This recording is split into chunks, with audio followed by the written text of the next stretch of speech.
Hello, I'm Nico from Tulum DJ Academy again. Here I am with DJ Boris. Thank you so much for your time, for your energy, for being here with us. We're going to do this interview. I would like to say again, thank you for your time. Thanks for being here. Thanks for having me, No, Nico. please, Pleasure, a pleasure. pleasure. Pleasure. It's mine. I would love to ask you first.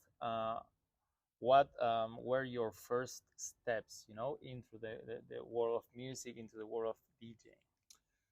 So my first steps was basically growing up in New York City and starting out young, going out and listening to a lot of the older jocks, the Junior Vasquez's, David Morales of my time, growing up into like becoming a DJ.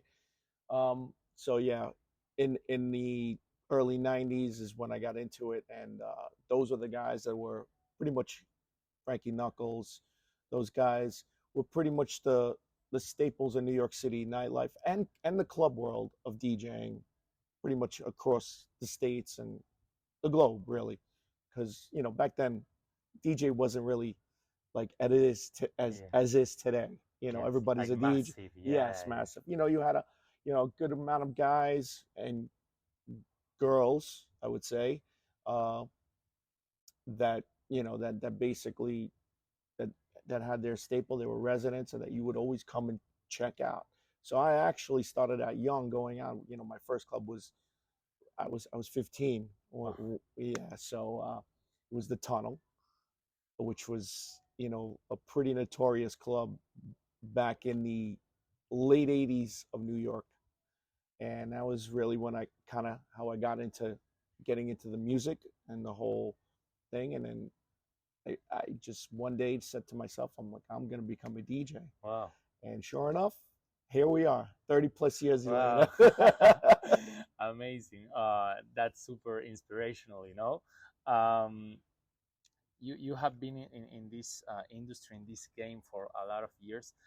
Tell us, how do you think that it's to be a DJ in these days, and of course, compared to back in that days, how you see this evolution of the scene? So of course, back then there wasn't too many DJs. The fees weren't like they are now, or last few years, I should say. There wasn't that many DJs, so you only had a certain amount of guys that you would go listen to, and those are the guys. They were mostly residents, Yes. mostly residents of the clubs, wherever you would go, whether it was New York, Miami, Chicago, whatever.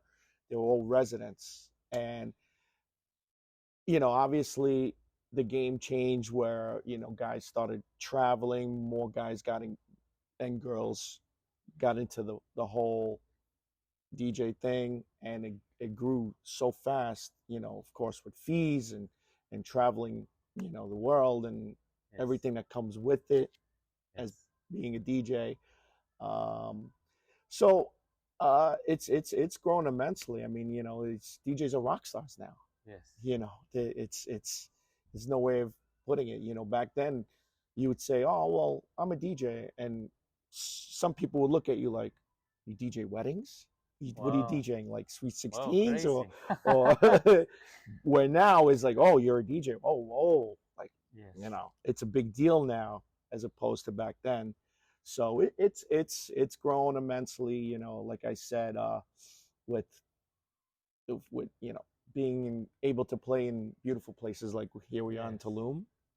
Uh, so it's definitely grown Well, substantially. I imagine like myself making like this road. You have make at that time a lot of decisions also, Right. like just to put a lot of confidence on you and say, okay, I will bet all of myself, my time, energy Right. through music. I Right. imagine that at that time will be a lot, I mean, it was, yeah, well, first and foremost, you had to go get the equipment, which was super expensive back then well, because it was only turntables, mixer, speakers, and there was no just get a computer and go, or get get a USB for it's $7 yes, and load up all your tracks that you downloaded. I mean, you had to buy records, which was about $14 a record back then. Yeah, So and go and dig it, and instead. dig, and you got to go to record stores, different, I'd go to every different record store, 4 or 5 different record stores weekly to Wow. try to find that one bomb where you could just go on any musical platform, whether it's Tracksource, Beatport, whatever, and or even download stuff for your friends or this or that, and you have a playlist that you could, Yes. full of music. So yeah, it's back then was it was a different time. Let's Yes. than it is today. Yeah, I think that back at that days, the music was like even more like the main character there. It was, yeah. I It's mean, like I mean, you had, house music was more or less the music. Now you have different genres. You have house music, tech house, yes, techno, indie, this, yes, that, tribal there. try Yeah, Afro house. It was all like, it's yes, all, every day I feel like there's like a new genre yeah, hitting the markets. It's like, yes. It's crazy, it's wild, but hey, it's great. Music is wonderful. Everybody loves music. It's especially being a DJ. I've always been grown, grown into like different music, whether it's not only house, whether R&B, hip hop, reggae, disco. I mean everything, Latin, you name it. crazy. We would love, to hear to the students and the novice DJ that are watching us. We would love if you can provide us, a tip and advice for them that they are doing like their first steps into this world. So always, I've always said this to always try and get out there, out of sight, out of mind. If you're not there in the clubs or visiting other DJs, other parties, knowing what's going on, what's happening, what kind of music is going on out there, who's playing what records are being broken, what's hot on the dance floor, what are people going crazy to on the dance floor, then you won't be in the know. So that's one advice. And always, don't let anyone tell you you can't do it. Take it from me. I was 16 years old. I went out on my birthday. My parents got Wow. me 2 turntables, a mixer, 2 speakers. I practiced for 2 years, got connected with the right promoter, and became his resident at one of the top parties of New York City of back in that day.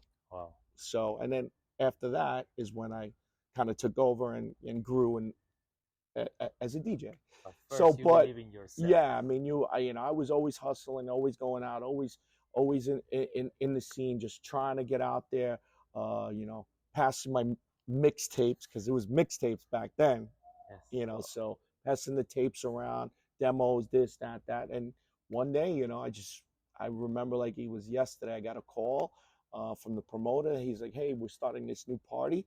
It was actually in 1991, Wow. starting this new party, and we'd like you to be the resident. I was 17 years old. I was going on 18. I wasn't even old enough to be in the club Wow. at the time. And no one knows. No one knows. But so, and I became the resident there. And, it was a club called Tilt.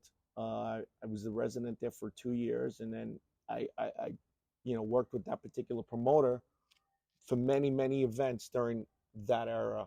And that was it, and that's how and how I met him was in the club by going out and him seeing me Wow. all the time.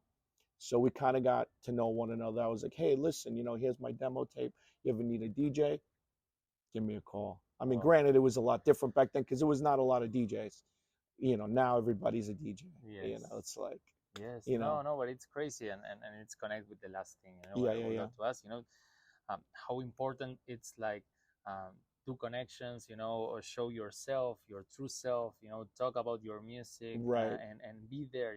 Support other artists. Support, of course, being your own supporter. And how important it's to get the connections and the social part in being a DJ. I mean, of course, you make friends with different DJs. You try to do collabs with them. You try to do, you try to play with them on the same bill. You become friends with them, and that's how, you know, over course of time. That you get that by making good music, getting known, uh, getting your music known, getting your productions to the right channels, the right DJs, and you know it'll eventually come. It eventually comes. It's a struggle at first. You know, you'll get frustrated. You won't get that email back, or you won't get that call back, or a text back. But you do the proper music, and it gets into the proper hands, and you promote yourself, you'll get out Perfect. Okay. What else? there. Thank you so much. Thank Thanks you. for your Thanks for time. having me, guys. No, please, for us, it's a pleasure, an honor, to receive you here. And to you, see you the next time. Hope that you enjoyed this interview, and see you next time. Ciao, ciao. DJ Boris here for Tulum DJ Academy.